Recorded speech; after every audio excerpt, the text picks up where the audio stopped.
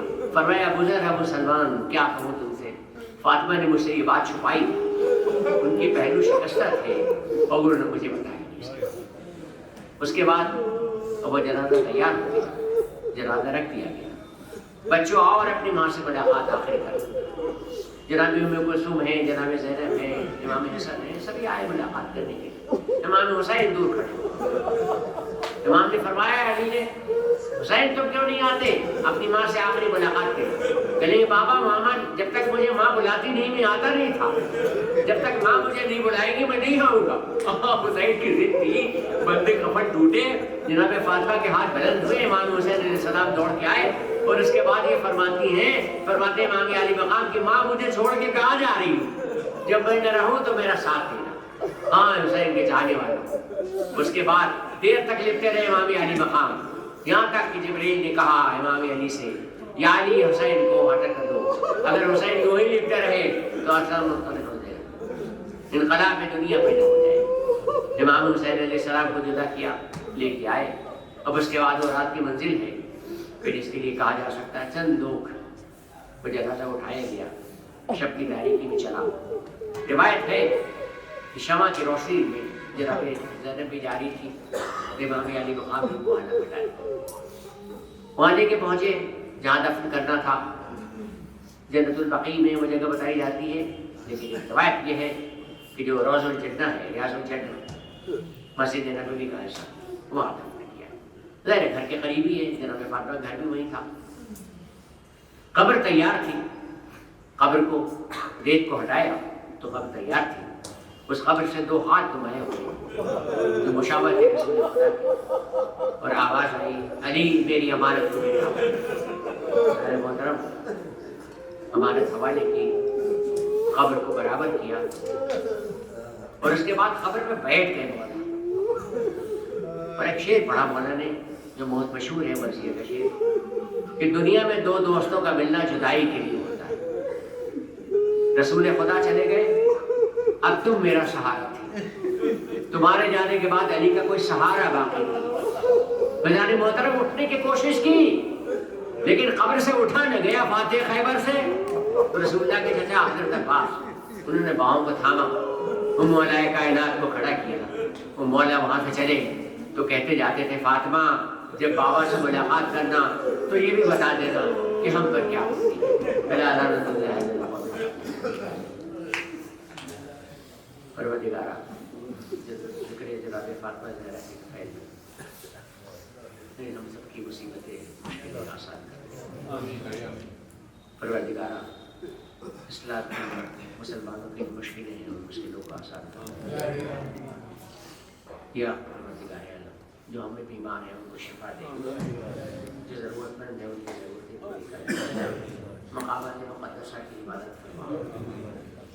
پروردگار عالم دنیا ظلم جوڑ سے بھر چکی ہے, اللہ نے انصاف سے خود کرنے کا تو عبادت کیا ہے. جسے امام معصوم کے ذریعے سے اللہ انصاف سے خود کرے گا اس کے ضرورت میں تعلیم فرما اور ہمیں اس کے انصار ہوگا. ایک بار سورہ فاتحہ 3 بار توحید کے لیے دعوت کرے گا. اکبر رضا علی خان صاحب ابن اکبر علی خان صاحب کے لیے, اور پیار فاطمہ بنت محمود حسن, عمار فاطمہ بنت حامد حسن, حضرت حسین ان ضرورت حسن.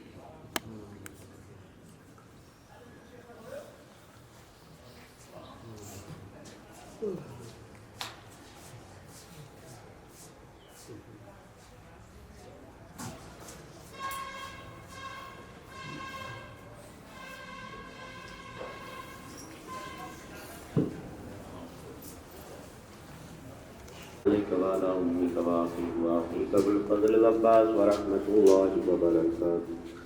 السلام عليك يا مولاي غريب الغرباء, السلام عليك يا معين الضعفاء والفقراء, السلام عليك يا شمس الشموس, السلام عليك يا أنيس النفوس أيها المدفون بأرض يا عليك موسى ورحمة الله وبركاته. السلام عليك يا مولانا يا صاحب العصر والزمان على ما نظمان من فتنة الزمان. السلام عليك يا شريك القرآن. السلام عليك يا تفسير القرآن. السلام عليك يا مظهر الإيمان. السلام عليك يا إمام الإنس والجان. عجل الله تعالى وكرمك وسهل الله مخرجك وجعلنا من أنصارك وأغانيك ورحمة الله وبركاته.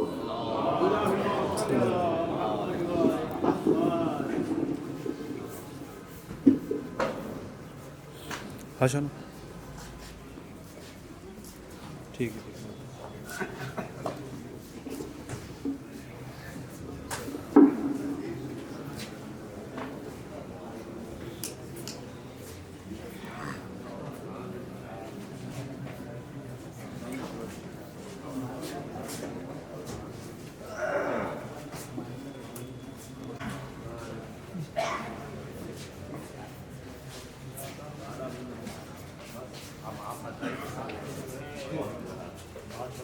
کیا ہوگا